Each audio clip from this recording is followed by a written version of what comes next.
His administration took over a city that was on the verge of bankruptcy. He cut waste, improved management, and turned a $200 million deficit into a surplus. And he did it without raising taxes or laying off workers. He's increased spending in the city's neighborhoods. On-time trash collection up to 90%. Libraries open 6 days a week. Resurfacing streets that hadn't been repaired for almost 50 years. And he even personally opened the city's pools and rec centers. And for the first time in anyone's memory, the mayor and council worked together constructively. He lobbied hard for the crime bill to put more police on the streets and worked tirelessly to keep jobs in Philadelphia. And while there's still more to be done, he has delivered on this promise to move Philadelphia in the right direction. Ed Rendell, the mayor.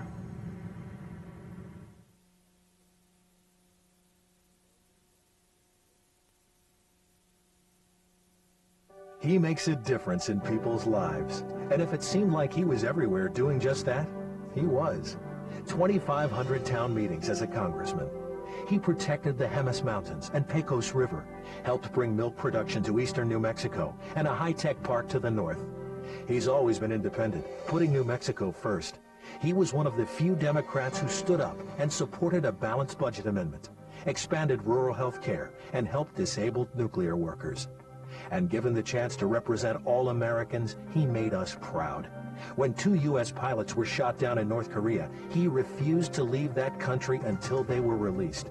He flew to Iraq to force Saddam Hussein to release American hostages, represented our country as ambassador to the United Nations, and for all his humanitarian work has been nominated for the Nobel Peace Prize. Bill Richardson. He'll make a difference for New Mexico. He always has.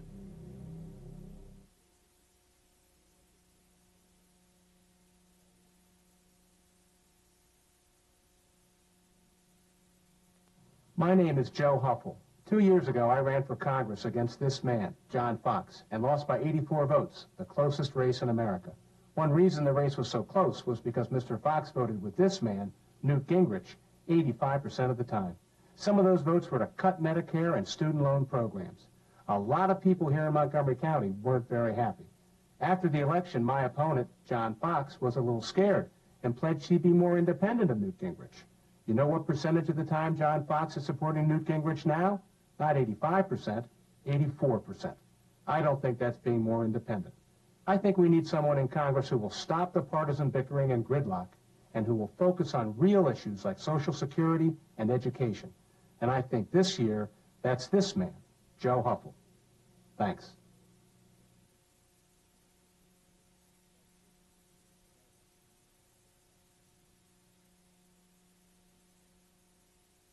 Senator Bingman is working to save jobs within Albuquerque through Sandia National Labs. He understands what the guys out there on the front line are going through. He cares about New Mexicans. Cares about my kids' education. And he's for us. I love him. He hasn't forgotten where he's come from. He looks out for people. I believe he votes for what he believes in and not just for the party. He's for the people, especially here in Barelas. Oh, golly. He's wonderful.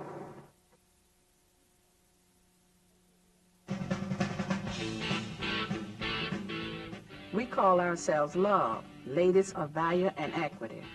I wanted to learn more about savings and investments, so I attended one of Jack Markell's money conferences. I was so inspired that I formed an investment club with my friends. Now we have more control of our money. More money, now that's love. Thanks, Jack. Thanks, Jack.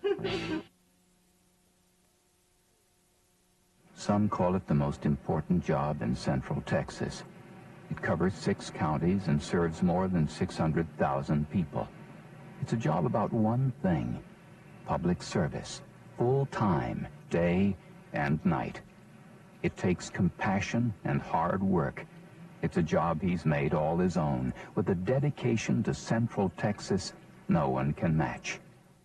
Jake Pickle. Unique. Ours.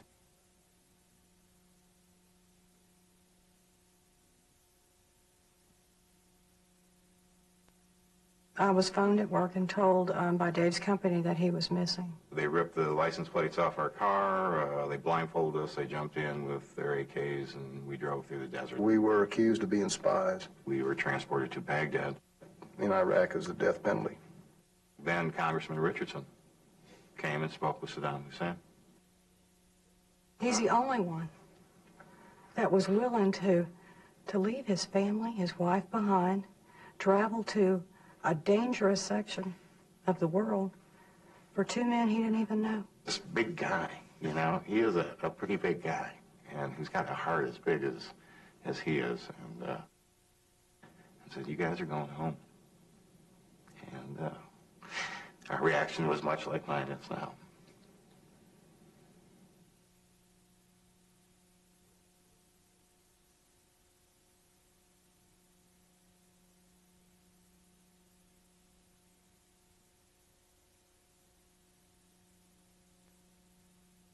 When it comes to keeping Texas government accountable, John Sharp is tough. A native of Victoria, father of two, John Sharp's cost-cutting efforts are credited with saving us from a state income tax, putting taxpayers first. John Sharp for Lieutenant Governor. Ever wonder why Republicans like myself, leading business and law enforcement groups, all support John Sharp for Lieutenant Governor? Because with John Sharp, it's not about politics, it's about Texas. John Sharp, the real deal.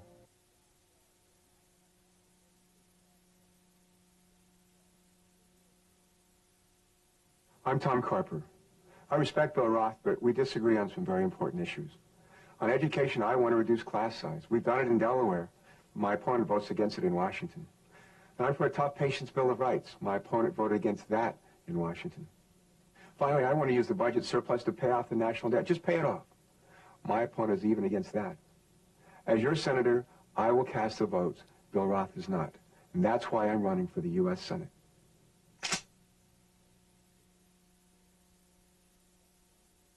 The Dallas Morning News reported that politician David Dewhurst brought $1 million worth of French furniture, antiques, and art into Texas to decorate his home. Dewhurst dodged approximately $50,000 in taxes on the luxury items, but he was caught once again trying to not pay his taxes. $1 million worth of fancy French furniture and a history of not paying taxes. David Dewhurst. Can you believe this guy? The question people most want answered. Where is the $49 billion? That's how much Colin McMillan claimed to have saved us when he was in Washington. Nobody's on $49 billion. It ain't on the map. This is a treasure hunt.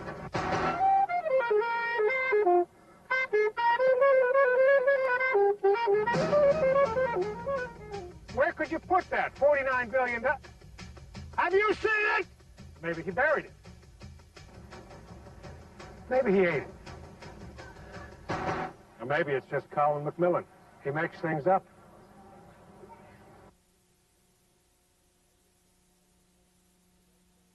Meet Congressman Bob Dornan. Dornan voted against increasing the minimum wage, while his own pay increased to over $133,000. Dornan went on 54 foreign junkets and sent the bill to the taxpayers. Dornan voted against the Family Leave Act and against a woman's right to choose. In fact, Dornan has been in office for 18 years, but hasn't passed one single piece of legislation to help working families. Make the change. Vote no on Bob Dornan. Ed Rendell's what I call a limousine liberal.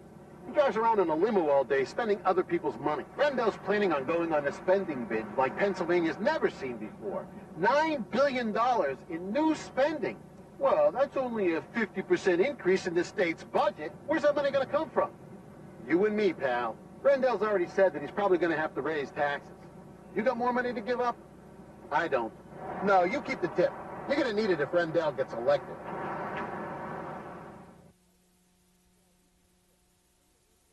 As reported all across the state, Mike Fisher's campaign is in trouble.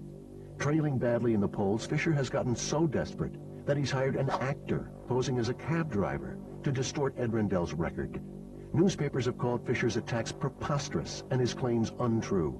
Mr. Fisher, Pennsylvanians are growing tired of your negative politics. And just for the record, here's who real Philadelphia cab drivers are supporting.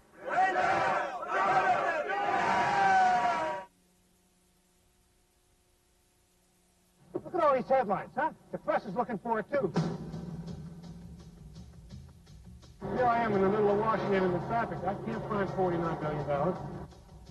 You'd think someone would have noticed. It's 20% of the defense budget. $49 billion, that's what I'm looking. See? Nobody even knows about it. You'd think somebody would have heard about this. Maybe he hid it in its mattress. It'd have to be a very big mattress. I'm still looking. $49 billion. Come on. How much? Ha!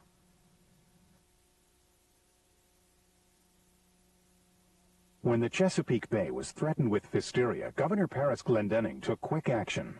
Glendening has worked for tougher standards for clean air and water. The difference? Ellen Sauerbray opposed quick action on physteria. She voted against efforts to clean up the Chesapeake time and time again. The Maryland League of Conservation Voters rated Sauerbray among the worst for the environment in the entire House of Delegates. Call Ellen Sauerbray and tell her she needs to commit to protecting the environment.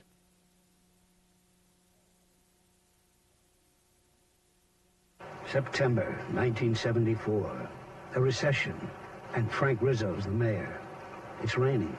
10,000 people stand in line to apply for 280 city jobs. They wait and hope. But not one of the 10,000 gets a job, because Frank Rizzo had it rigged. Only his political pals got jobs, while the rest of us were left standing in the rain. We need a mayor who will make Philadelphia work. Wilson Goode.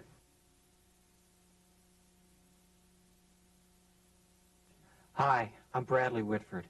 In real life, I was raised in Pennsylvania. My mom and my sister still live in Philadelphia. So when I ask you to vote for Ed Rendell, I do it with first-hand experience. Ed Rendell created jobs. He turned a deficit into a surplus, cut taxes, and Ed Rendell made both our city and our region better. But that doesn't matter unless you remember to vote. So please, please vote for Ed Rendell for governor. Thanks.